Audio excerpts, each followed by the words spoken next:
오늘 제10강 하나님의 백성이 누리는 복에 대해서 그래서 이제 복에 대한 이야기를 우리가 하다 보면 성경에 항상 떠오르는 인물이 야곱이죠. 야곱. 그래서 오늘 야곱을 중심으로 이제 말씀을 좀 드리려고 합니다. 특별 새벽기도 주간이기 때문에 또 이런 말이 힘들 것 같고 저도 힘들고 그래서 오늘 가능한 짧게 하려고 하는데 또 이렇게 욱하면 또 오래 할 수 있습니다. 제가 장담 못하겠지만 어쨌든 야곱을 중심으로 해서 하나님이 주시는 복이 하나님의 백성이 누리는 복이다. 그런 관점에서 보면 야곱이 그렇게 추구하고 붙잡으려고 했던 그 복의 의미가 과연 뭘까 하는 것을 야곱을 통해서 보겠습니다. 오늘 말씀 한번 같이 읽겠습니다.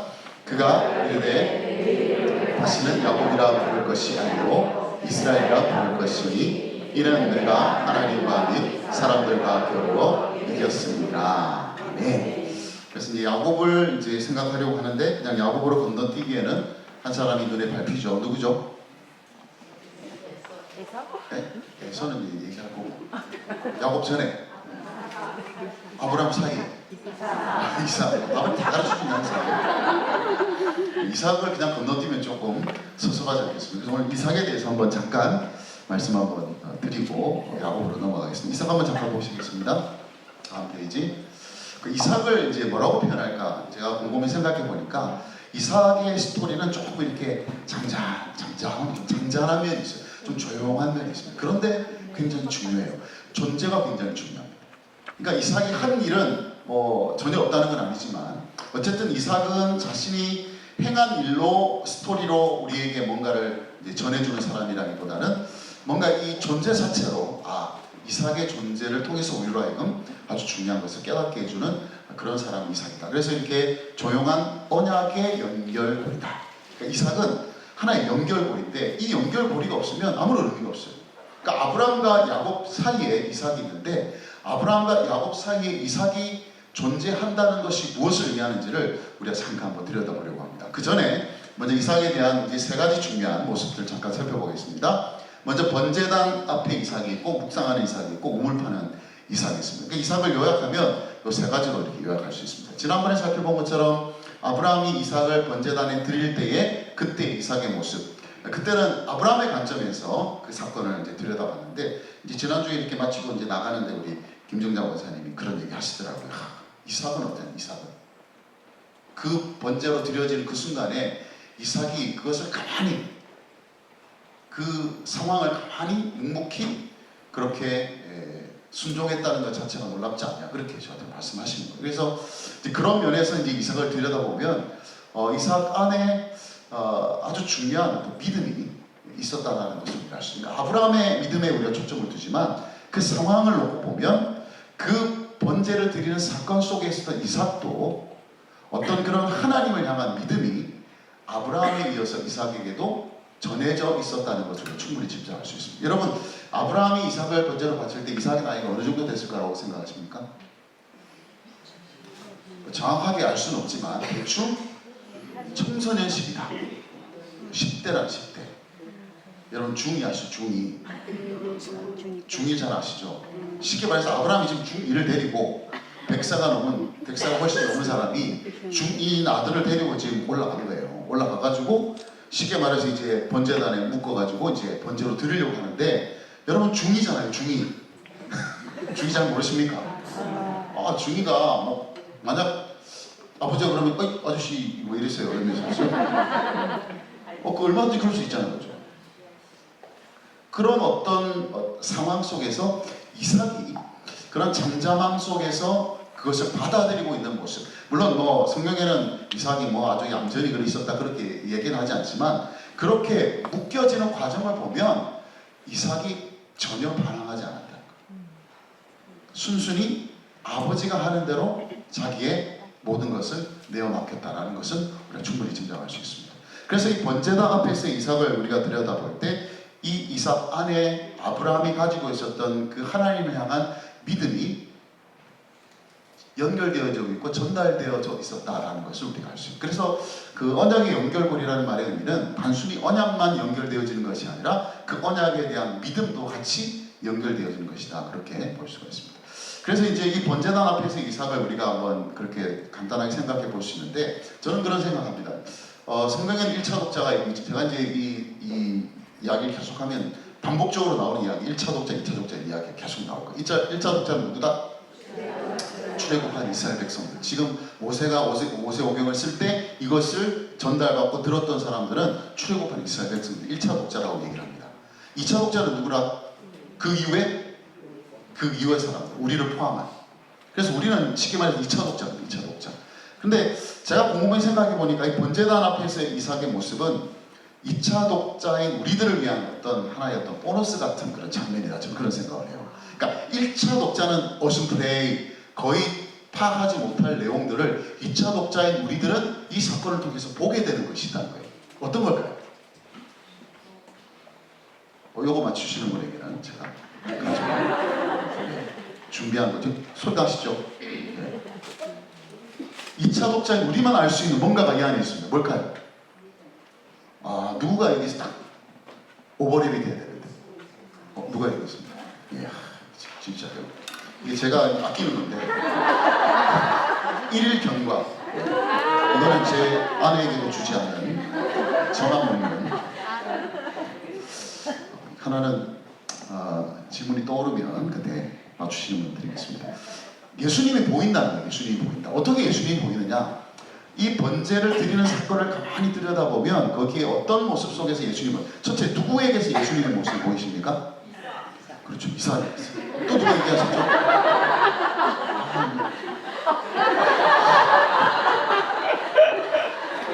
이제 없습니다. 질문을 이제 안 해야 될 것 같습니다. 질문 끝.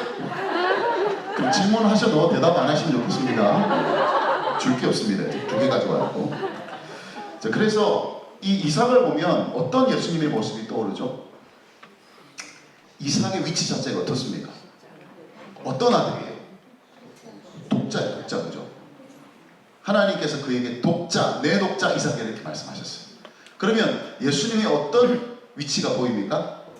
독생자이신 예수 그리스도. 그러니까 아브라함이 독자 이삭을 내어놓는 것 속에서 하나님이 독생자이신 예수 그리스도를 우리에게 내어놓는 장면이 우리에게 오버랩이 된다는 거죠. 그리고 이 이삭을 통해서 또 이 겹쳐지는 부분이 뭐냐면 예수님께서 잠잠히 도수장으로 끌려가는 어린 양처럼 그 고난의 길을 가셨다고 했습니다. 그 번제단의 이 이삭도 마찬가지입니다. 잠잠히 아버지의 그 모든 행동에 자신의 삶을, 자신의 목숨을 내어놓는 그런 모습. 그러니까 싫다고 나는 싫은데 억지로 나는 시켜서 가는 것이 아니라 예수님도 이 고난을 스스로 친히 그 고난을 감당하셨다 하는 그런 부분들을 이제 그 모습 속에서 보게 되고 또 하나가 있습니다. 이삭 말고 네, 순양. 누가 맞추셨어요? 안타깝습니다. 지금 순양이 왜 순양일까요? 이 대신에 때문에. 대신에 누구 대신에? 이삭 대신에 수풀에 걸린 순양이 대신 번제로 드려졌다는 거예요.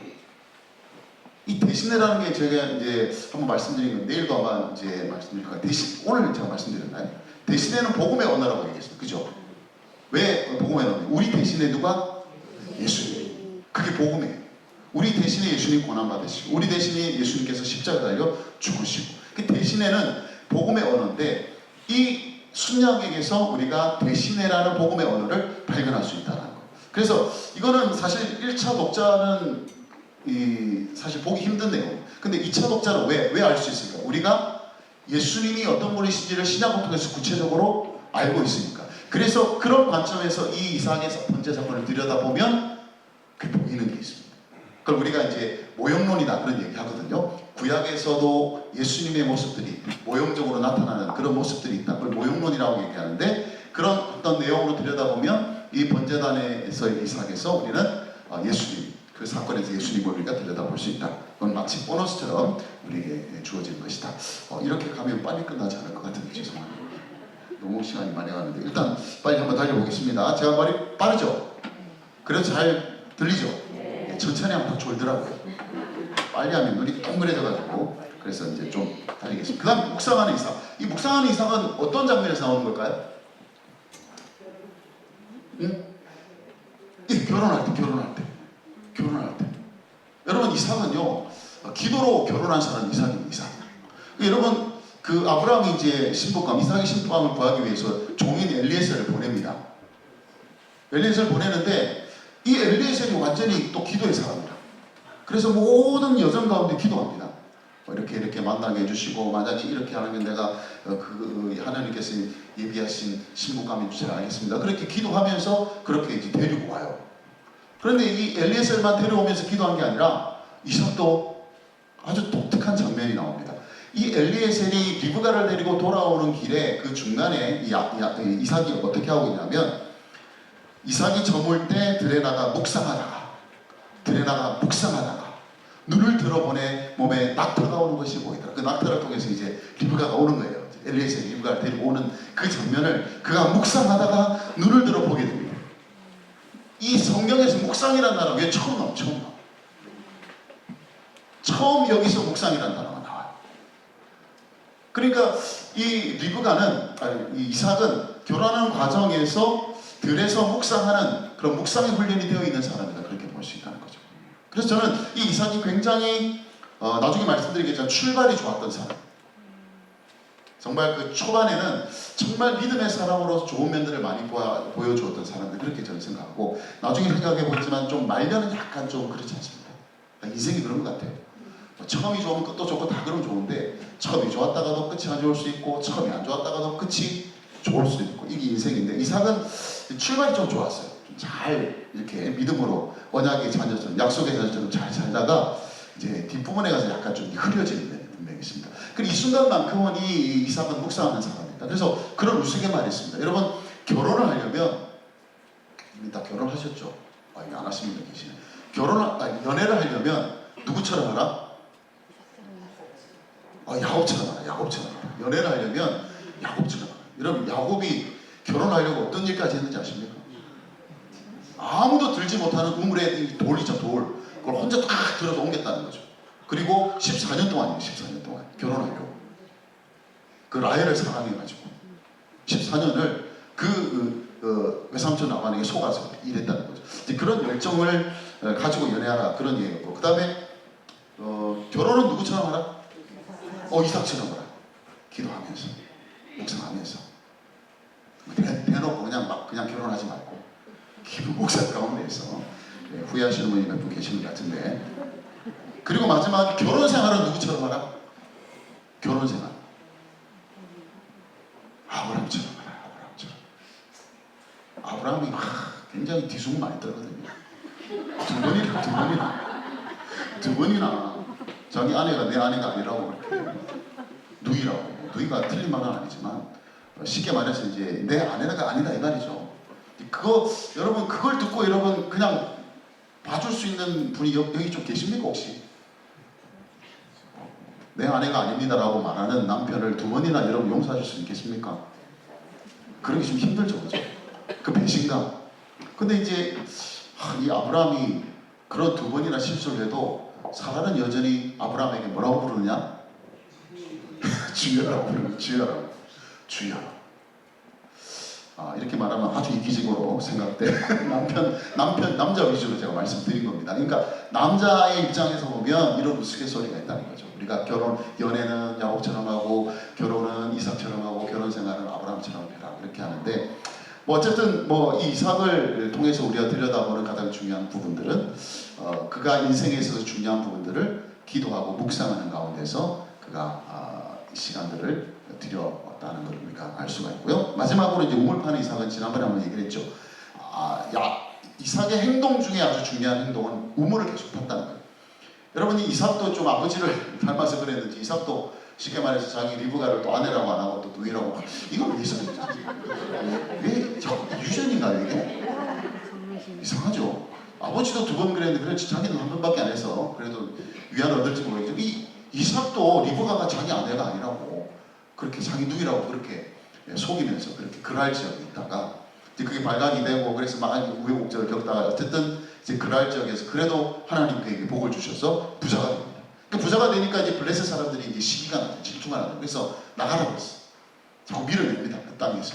밀어내면서 지금 아브라함은 이삭은 목축업을 하니까 쉽게 말해서 이제 우물이 필요한 거예요. 물이 필요한 거예요. 근데 우물을 팔 때마다 뭐가 나왔다? 물이 나왔다. 중요한 건 뭐냐면 물이 나올 때마다 누가 우물을 뺏었다? 블레셋 사람들이 뺏었어요. 물이 나오면 뺏고 물이 나오면 뺏고. 여러분 우물 파서 물이 나오기 얼마나 어렵습니까? 그렇게 힘들게 파서 물이 나왔는데 그것을 빼앗으니 이삭이 그 가만히 있을 수가 있겠습니까? 그런데 이삭은요 신기하게 뺐으면 뺐는데 자꾸 다른 곳에서 우물을 팝니다. 우물 파면 뭐가 나올 줄 안다는 뜻이에요? 물이 나올 것이다. 하나님이 나를 이렇게 부자가 되게 하셨다면 하나님이 나를 인도하여 주시고 내게 복의 근원으로 역사해 주실 것이다 하는 그런 믿음 안에서 그냥 우물을 파는 거예요. 그래서 물이 계속 나오는 거죠. 그러다가 우물 파다 이제 마지막으로 이제 우물을 파서 정착한 곳이 브엘세바라는 곳에서 정착합니다. 거기에서 중요한 세 가지가 등장하는데 첫째, 그 브엘세바에서 이삭이 단을 샀습니다. 제단을 샀고 그 다음에 거기서 우물을 파고 그 다음에 세 번째 장막을 칩니다. 여러분 이사 예배 드릴 때 제가 이 부분을 계속 이제 이사 예배 본문으로 많이 써요. 그러니까 우리 인생에서 우리 가정에서 이 세 가지는 꼭 필요하다는 거죠. 이 세 가지의 복이 필요하다. 첫째, 제단의 복이 필요합니다. 하나님을 예배하는 은혜가 있어야 돼요. 두 번째는 우물의 복이 있어야 됩니다. 하나님이 생각 가운데 베풀어 주시는 은혜가 있어요. 우물을 파면 물이 나오는 은혜가 필요하다는 거예요. 그리고 마지막 장막의 은혜.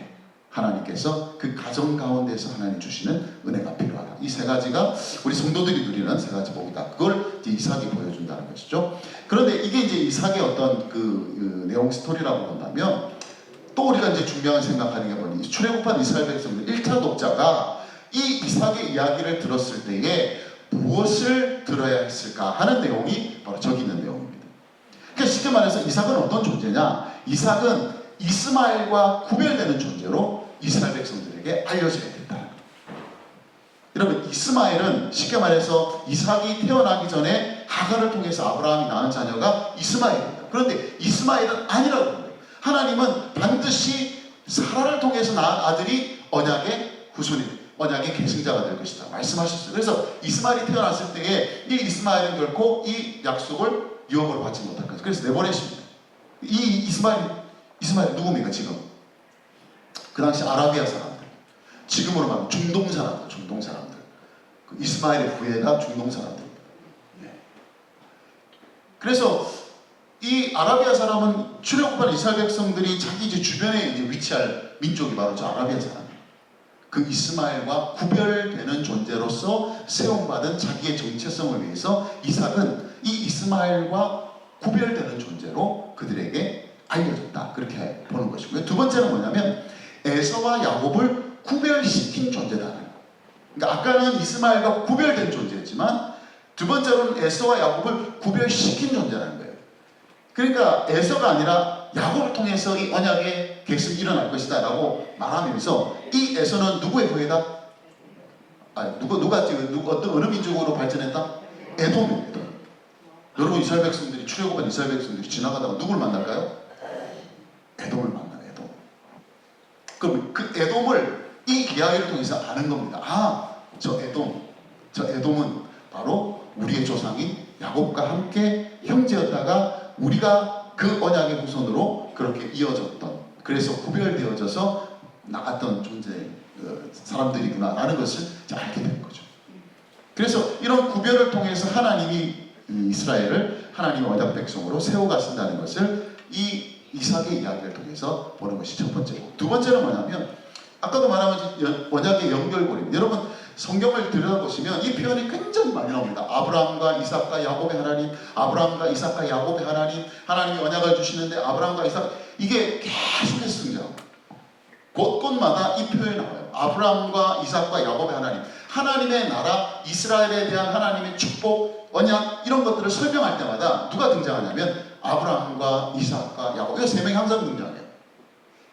사실 이삭은 없어도 상관없어요. 왜냐하면 이스라엘 백성에게서 중요한 건 아브라함이에요. 아브라함이 시작이니까. 시작이 중요해요. 그 다음에 지금 아까 나중에 말씀드리겠지만 이스라엘 지금 지파가 몇입니까? 12지파예요. 그 12지파의 시작이 어디입니까? 야곱이에요. 그러니까 이스라엘 백성들에게 있어서는 그냥 우리 민족을 시작하게 했던 그 아브라함과 이 12지파를 시작하게 만들었던 야곱, 이 두 존재만 있으면 되는데, 그러나 아브라함과 야곱 사이에 이삭이 있다는 것은 무엇을 의미하냐면 그 언약의 대보가 이 이삭을 통해서 연결되어져서 우리로 하여금 이렇게 12지파로 번성하게 되었다라는 그런 연결고리로서의 의미가 굉장히 중요하다. 그래서 이삭은 이런 면에서 조용한 언약의 연결고리로서 자리매김하고 있다. 그렇게 우리가 볼 수가 있겠습니다. 그 다음 보시면 요거는 그 얘기입니다. 아까 그 이삭이 에서와 야곱을 구별시키는 존재라고 그렇게 말했잖아요. 그래서 여러분 사실 이거는 좀 그런 면이 있습니다. 여러분 이제 이삭이 아까 한 얘기죠. 처음에는 막 이렇게 번제 사건에서도 보여주듯이 또 묵상하는 사건에서 보여주듯이 우물 파는 사건에서도 보여주듯이 뭔가 이렇게 언약의 자녀처럼 언약의 자손처럼 그런 걸맞는 행동을 보이지만 이 이삭이요 나중에 나이가 들면서 뭘 좋아하냐니까 에서가 잡아다준 사냥한 고기를 좋아하는 거예요. 그래서 축복도 누구에게 주려고 하니까 자기에게 사냥한 고기를 준 에서에게 축복을 하려고 하는 거예요. 하나님의 뜻은 그게 아니거든요. 이미 태어날 때부터 예고된 일입니다. 큰 자가 작은 자를 섬길 것이다. 지금 에서가 야곱을 섬길 것이다. 에서가 아니라 야곱이 언약의 대를 이어갈 것이다. 태어날 때부터 하나님이 리브가를 통해서 말씀하신 내용이에요. 그런데 이삭은 에서가 좋은 거예요. 왜? 사냥한 고기가 맛있어가지고. 신기하죠. 그 믿음의 사람이 고기 하나로 그냥 완전히 지금 이 중요한 순간에 엉뚱한 짓을 하고 있는 거예요. 근데 중요한 게 뭐냐면 히브리서 기자가 이 믿음으로 이삭에게 믿음이 있었다 얘기하는 그 믿음의 내용을 이렇게 얘기합니다. 여러분 믿음으로 히브리서 11장에는 믿음으로 행동했던 수많은 그 사람들이 등장하는데 이삭은 딱 요 한 구절밖에 없어요. 이삭에 대한 거. 근데 그 믿음의 내용이 뭐냐면 장차 있을 일에 대하여 야곱과 에서에게 축복하였으며 그랬습니다. 처음에는 여러분 야곱이 누구로 변장해서 나타났습니다. 에서로 변장해가지고 나타난 거예요. 내가 에서입니다 하고 와가지고 이제 축복받으러 온 거예요. 오늘 야곱은 이 에서인 줄 알고 그냥 축복을 한 거예요. 그러니까 장자에게 줄 축복을 다 한 겁니다. 언약의 백성에게 줄 축복을 다 한 거예요. 그 다음에 이제 뒤에 누가 또 나타난 거예요. 진짜 에서가 등장한 겁니다. 진짜 에서가 나타나서 아버지 저에게 축복해 주세요. 너 아까 에서가 와서 다 복 받아 갔는데 그때 이삭이 안 거죠. 네가 네 동생이 속여서 축복을 받아갔다. 그러면요 여러분 정상적인 이삭이 어떻게 했을 것 같습니까? 네, 이거 아까 무효다. 다시 무효다. 그래가지고 에서 네가 너한테 내가 다시 축복할게. 그렇게 또 축복하는 것이 더 자연스럽지 않습니까? 그런데 이삭은 그때 아는 거예요. 이것은 하나님이 하시려는 계획이다라는 걸 아는 겁니다. 비록 그 모든 것은 야곱의 계략을 통해서 이루어진 일이지만 이렇게 되어진 모든 일 속에서 이삭이 하나님이 하고자 하시는 일을 보게 됐다. 그래서 장차 있을 일이 에서가 아니라 이 야곱을 통해서 하나님이 아버지 아브라함에게 주셨던 그 복을 이어가시려고 하는구나 하고 그가 깨닫고는 에서에게는 쉽게 말해서 이상한 축복을 하죠. 네가 동생을 섬길 것이다. 그렇게 축복을 해줍니다. 그래서 그것을 이제 이렇게 표현합니다. 믿음으로 이삭은 장차 있을 일에 대하여 야곱과 에서에게 축복하였으며 그런 내용이 나오죠. 어쨌든 이렇게 이삭의 역할은 뭐냐면 야곱과 에서를 구별시킨 겁니다. 구별시켜 놓은 거예요. 에서는 아니고 이삭이다. 이렇게 축복의 과정 속에서 그렇게 했다라는 거, 그건 아까 참고적으로 그렇게 말씀드리겠습니다. 그 다음에 이제 야곱으로 넘어가겠습니다. 야곱은 쉽게 말하면 복의 설명서입니다. 그러니까 야곱을 보면 하나님 나라 백성은 어떻게 복을 받느냐라는 것을 우리가 알게 되는 건데 두 가지 중요한 변화가 있습니다. 첫째는 뭐냐면 베델에서 브니엘로 변화하는 것과 그리고 야곱에서 이스라엘로 변화하는 게 있습니다. 그러니까 베델과 브니엘은 장소죠. 장소에서 어떤 변화가 일어나고 야곱과 이스라엘 이름입니다. 이름. 어떤 이름에서 변화가 일어나게 되는데 먼저 이 베델에서 브니엘로 바뀌어지는 이 내용을 먼저 한번 보겠습니다. 베델의 뜻은 뭡니까? 하나님이지. 벳이라는 것은 집이라는 뜻이에요. 베이트라는 것은 집이라는 뜻이고, 그래서 베들레헴은 이제 떡집이라는 뜻이죠. 그러니까 벳 요 앞에는 이제 집이라는 뜻이고, 엘은 항상 하나님을 의미합니다. 엘, 그러니까 하나님의 집이라는 거예요. 여러분 이 내용은 잘 알 거 아니겠습니까? 창세기 28장 16, 17절 한번 같이 읽겠습니다. 야곱이 잠이 깨어 이르되 여호와께서 과연 여기 계신 것을 내가 알지 못하였도다. 이에 두려워하여 이르되 두렵도다 이곳이여 이것은 다름 아닌 하나님의 집이요 하늘의 문이로다 하고. 아멘. 이 내용은 잘 아시죠? 야곱이 에서의 위협을 받고 이제 라반의 집으로 도망가는 길에 꿈에 하나님이 나타나셔서 그가 하나님이 하신 언약의 말씀을 듣습니다. 내가 아브라함에게 준, 이삭에게 준 복을 너에게도 주겠다. 그리고 네가 지금 떠나가지만 네가 돌아올 때까지 내가 너를 지켜주겠다는 약속의 말씀을 듣게 됩니다. 그 장소가 베델이에요. 이 야곱이 잠이 깨서 딱 보니까 하나님이 과연 나와 함께 계셨는데 내가 그걸 알지 못했다. 그렇게 얘기하면서 그 집 이름을 베델이다. 여기가 바로 하나님의 집이다. 하늘의 문이다. 근데 여러분 이 브니엘은 어떤 곳이냐면 브니엘은 정반대죠. 브니엘은 이제 라반의 집으로 갔다가 외삼촌 라반의 집으로 도망갔다가 이제 돌아오는 길에 머물렀던 곳이 이제 브니엘이에요. 브니엘. 이 브니엘의 뜻은 뭐냐면 하나님의 얼굴. 브니라는 것은 파님이라는 얼굴이라는 의미가 하나님과 붙어서 엘이라는 것과 붙어서 하나님의 얼굴. 내가 하나님의 얼굴을 뵙고도 내 생명이 보존되었다. 그런 의미를 가지고 있는 게 브니엘입니다. 근데 쉽게 말해서 이 브니엘은 어떤 장소입니까? 하나님을 직접 대면한 장소죠. 야복강 나루터에서 실험하고 난 이후에 그가 깨닫고 내가 하나님의 얼굴을 보았지만 내 목숨이 보존되었구나 하는 의미에서 그곳을 브니엘이라 그렇게 말을 했습니다. 자, 그렇다면 베델에서 브니엘로 어떤 이 변화가 왜 중요한가? 여러분 이 베델에서는 야곱이 하나님을 만났지만 자기가 하나님을 만난 것을 알지를 못했어요. 그냥 꿈으로 그가 들은 거예요. 꿈으로 하나님의 말씀을 들은 거예요. 브니엘은 쉽게 말해서 꿈이 아니에요. 직접 하나님과 실험하며 대면해서 만난 것입니다. 근데 하나님의 집이라는 것은 무엇을 의미하면 하나님께서 임재하시는 곳이죠.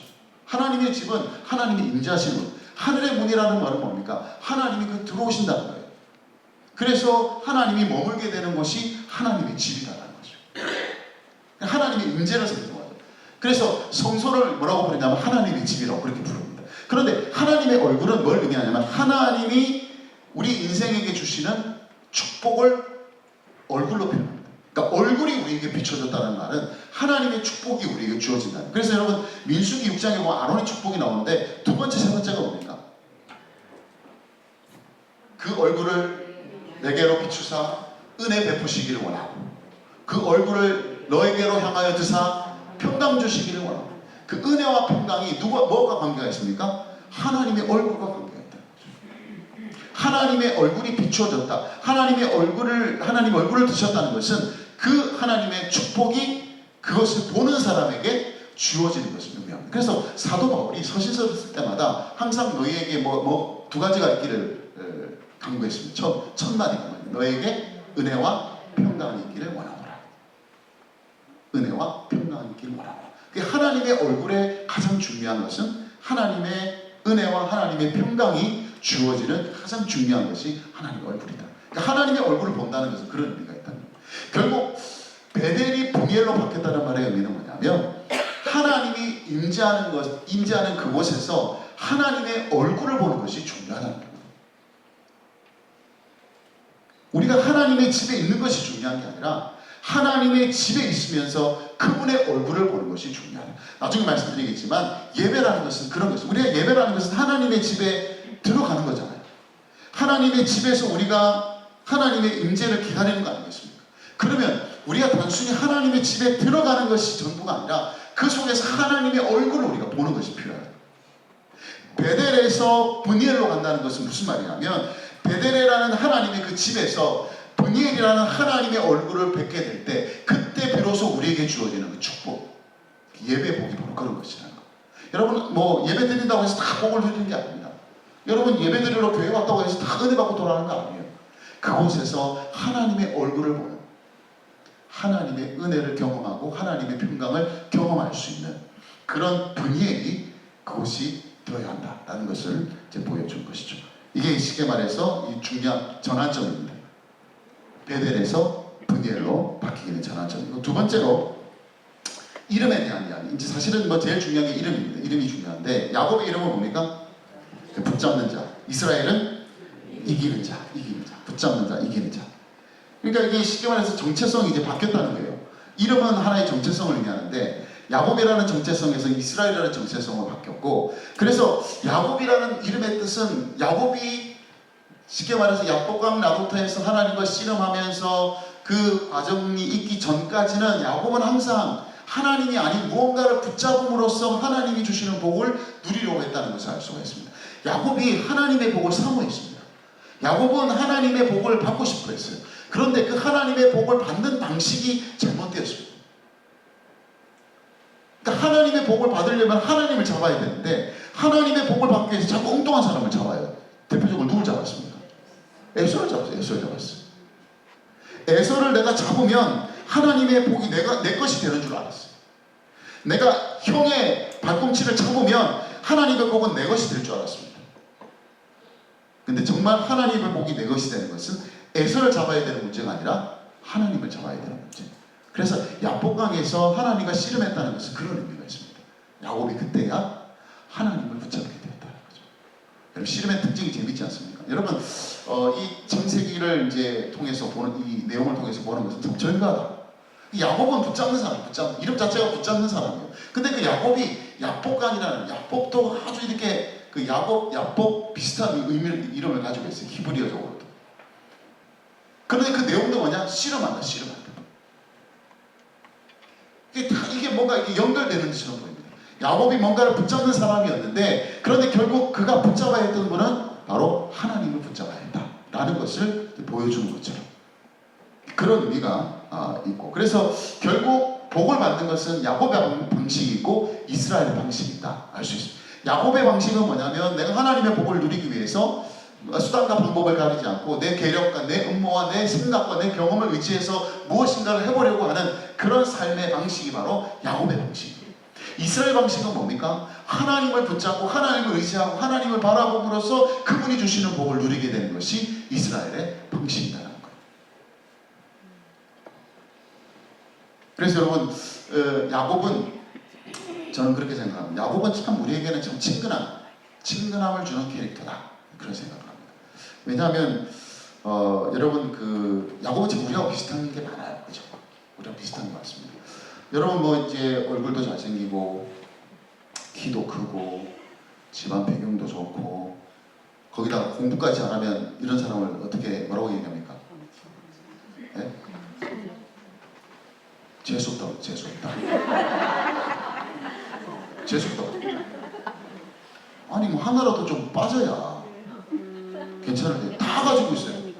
그런 사람은 왜 재수없다. 그런데 뭔가 좀 이렇게 뭐 나처럼 못생기기도 하고 또 뭐 돈도 별로 없고 별로 이렇게 공부도 많이 못했고 이런 사람이 보이면 어떻게 돼요? 반갑죠. 반갑고 생각해요. 나하고 비슷한 사람은 굉장히 반가워합니다. 근데 나랑 너무 이렇게 차이가 나는 사람은 별로 가까이 하고 싶지 않아요. 성경에도 보면 뭐 그렇게 그런 느낌을 주는 사람들이 많이 있습니다. 요셉 같은 경우는 약간 좀 그죠.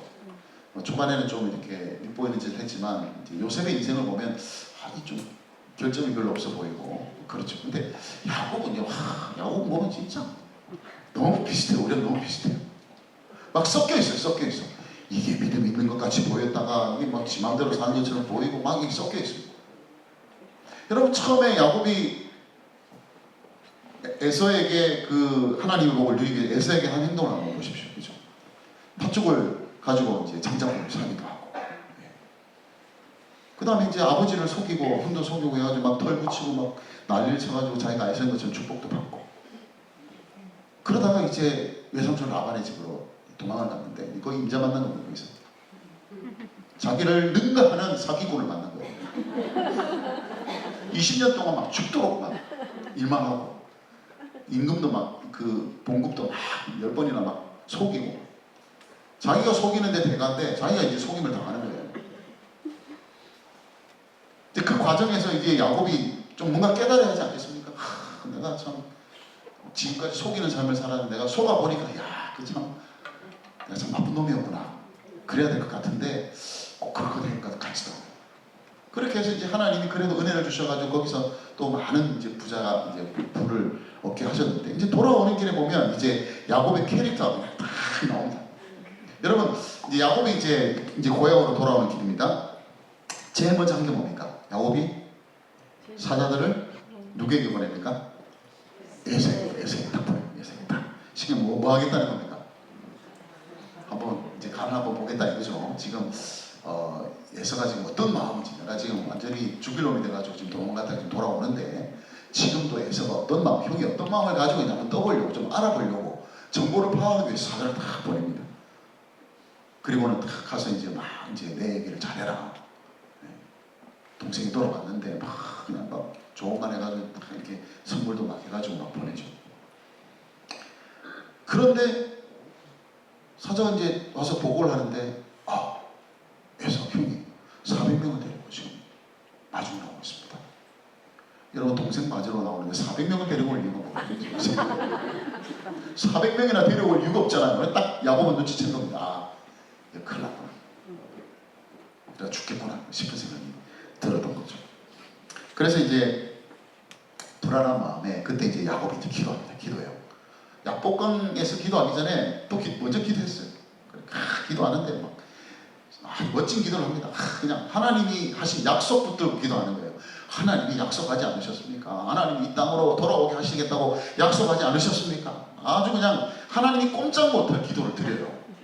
기도를 드렸으면 그냥 믿음으로 가면 되는데 그 다음에 이제 또 계산하기 시작합니다. 일단 때를 나누자. 몇 대로 나눠가지고 그냥 2대, 3대로 나눠가지고 그냥 선물을 이제 막 앞세우고 그래도 이제 한꺼번에 하지 않고 2대, 3대로 나누니 뭡니까? 처음에 한번 또 선물 받고 또 지나가 또 만나는데 또 선물 받고 또 가는데 또 한 번 와서 또 선물 받고 이러면 사람 마음이 어떨까요? 좀 풀어지지 않겠습니까? 그죠? 여러분 저한테 한번 해보십시오. 처음에 뭐 선물 한번 주다가 다음날 또 와가지고 또 선물 하나 주고 그 다음날 선물 좀 야 이게 뭐지? 원수라도 자꾸 그렇게 하면 뭔가 마음이 좀 풀어질 것 같지 않습니까? 그 야곱이 그런 생각을 한 거예요. 그러니까 그렇게 기도해놓고 그냥 주께서 약속하신 대로 돌아오게 하신다고 약속하지 않으셨습니까?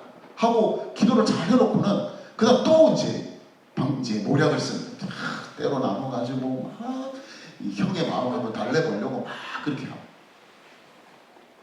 그렇게 해도 마음이 안 놓여가지고 막 보내고 난 다음에 혼자 야곱은 놔두듯 하는 거예요. 그때 하나님과 씨름하는 일이 바로 거기에서 일어납니다. 그래서 이제 이런 과정을 보면 이 야곱이 아직도 뭐예요? 뭔가 이렇게 복잡한 거예요. 하나님의 약속을 믿었다가다 또 현실에 부딪히면 또 불안하다. 그래서 뭔가를 좀 계획을 세워보고 한번 뭐 노력을 꾸미고 이게 우리 모습하고 비슷하지 않습니까? 우리가 뭐 기도 안 하는 건 아니잖아요. 힘들고 그러면 그냥 주님 앞에 나와서 그렇게 기도하다가 또 지나고 나면 이거 뭐 방법이 없을까? 그럼 막 궁리하고 막 이것저것 막 한번 고민하고 이러면서 또 그냥 불안해하고 이게 막 섞여 있잖아요. 우리가. 지금 야곱이 지금 집으로 돌아오는 이 과정은 이런 거 다 섞여 있는 과정. 그런데 야곱과 나루터에서 그가 깨닫게 되는 아주 중요한 순간이 오게 되죠. 하나님이 아니면 아무것도 소용이 없다. 그것을 이 하나님과 씨름하는 과정에서 그가 깨닫게 됩니다. 그래서 하나님이 그런 야곱에게 이름을 바꿔주십니다. 이제 너를 야곱이라 부르지 않고 이스라엘이라 부르겠다. 하나님과 사람과 더불어 겨우 이긴 자다. 그런 의미에서 이스라엘이라는 이름을 주셨다. 결국 우리가 이 야곱이 에서를 대면하는 과정에서 하나님을 대면해야 된다는 것처럼 우리 인생에 에서가 분명히 있을 거예요. 그죠? 여러분을 두렵게 만드는 에서라는 존재가 다 있을 텐데 그 에서는 하나님과의 대면이 일어나지 않으면 해결할 수 없는 겁니다. 그래서 우리가 얻게 되는 이름이 뭐냐? 바로 이스라엘이라는 이름을 얻게 되는 것이다. 그게 이 야곱을 통해서 우리가 하나님의 복을 누리는 가장 중요한 방식, 하나님을 붙잡고 하나님을 의지함으로 우리가 누리는 그런 복의 방식을 우리가 배우고요. 그래서 세상 나라는 야곱의 방식으로 움직여요. 그렇죠? 뭐 되는 대로 막 어쨌든 뭐 이것저것 붙잡아가지고 세상에 있는 거 붙잡아가지고 어떻게 해보려고 하는 거지만, 하나님 나라의 방식은 이스라엘 방식이 되어야 된다는 거. 하나님만을 붙잡고 하나님만을 의지하고, 그래서 이겨내는 삶이 필요하다는 거. 마지막 부분 한번 보겠습니다. 늘 하는 말씀이지만 항상 이제 결론은 1차 독자 얘기를 하게 됩니다. 여러분, 출애굽한 이스라엘 백성들이 이 이야기를 들었을 때, 다시 말해 야곱의 이야기를 들었을 때 그들이 알아야 했던 것이 뭐냐? 첫 번째 그들이 알았던 것은 뭡니까? 뭘 알았을까요? 아까도 말씀드렸듯이 12지파의 의미가 무엇인지를 알게 돼요. 왜 우리가 이렇게 12지파로 나뉘어졌는지를 뭘 보고 알게 된 거예요? 야곱의 이야기를 통해서 알게 됩니다. 그리고 그 야곱에 의해서 12지파가 나뉘어졌는데 그 12지파를 뭐라고 부른다? 이스라엘이라고 부른다. 자기들의 민족의 이름이 어디에서 왔는지를 이 이야기를 통해서 이스라엘 백성들이 알게 되는 것이죠. 두 번째는 방금까지 얘기한 내용입니다. 하나님의 복을 누리는 방식이다. 그러니까 베델이 분이엘로 바뀌고 또 야곱이 이스라엘로 바뀌는 이 변화를 통해서 이스라엘 백성들은 가나안 땅에서 어떻게 하나님의 복을 누리게 될 것인가. 그 핵심이 두 가지잖아요. 첫째는 예배잖아요. 예배. 그죠?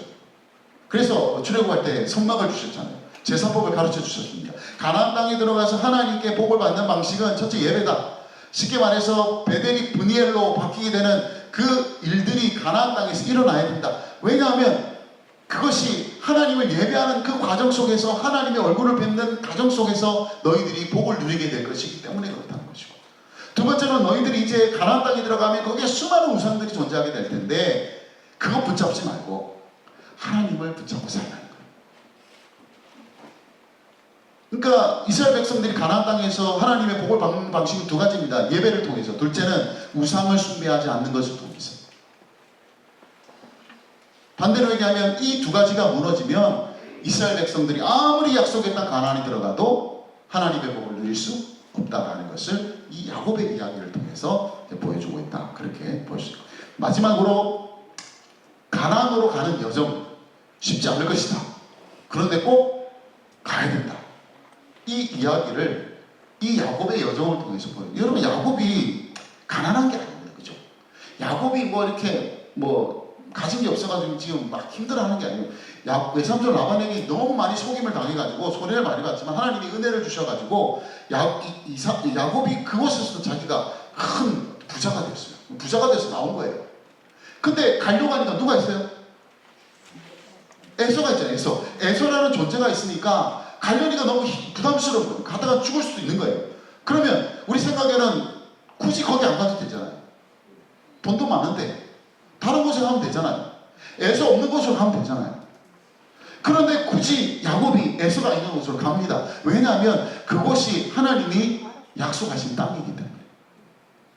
하나님이 복 주시겠다고 하신 그곳이 바로 거기에 있으니까 아무리 그곳에 에서가 살아도 야곱은 가야 했어요.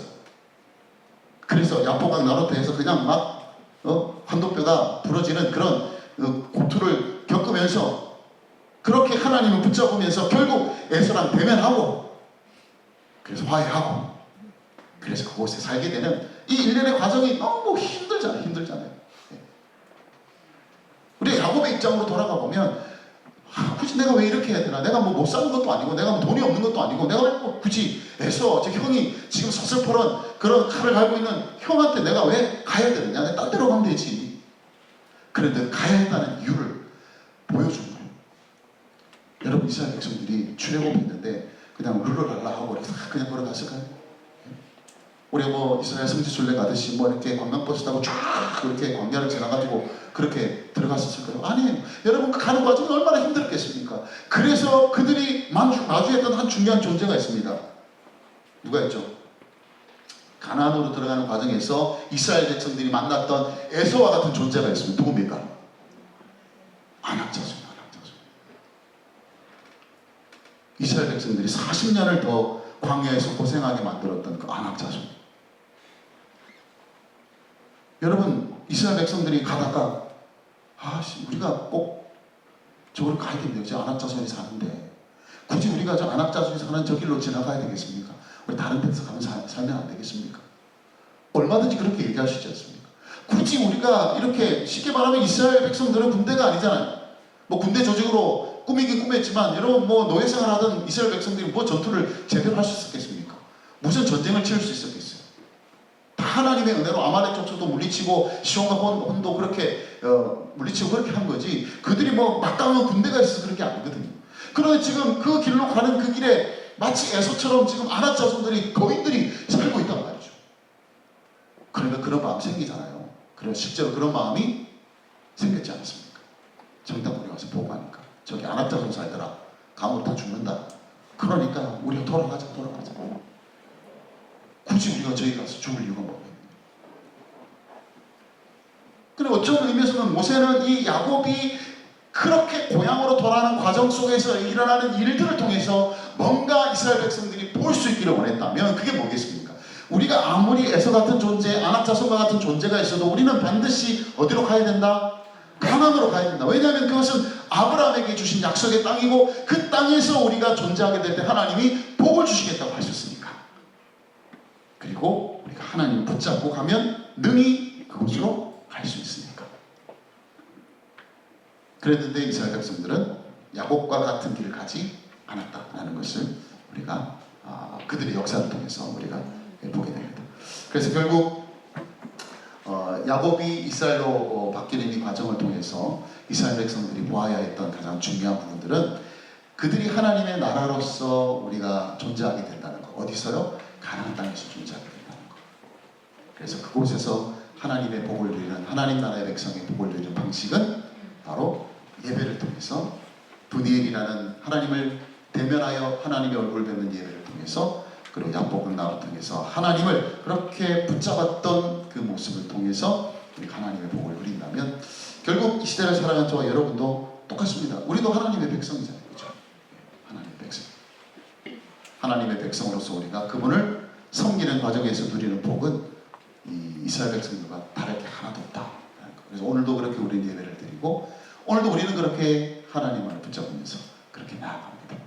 그런 이스라엘의 방식으로서 누리는 하나님의 복을 저와 여러분이 누리시게 되기를 주님의 이름으로 축복합니다. 또 똑같이 끝났네요. 이상하네요. 좀 일찍 끝나려고 했는데 똑같은 시간에 끝이 나고 말았습니다.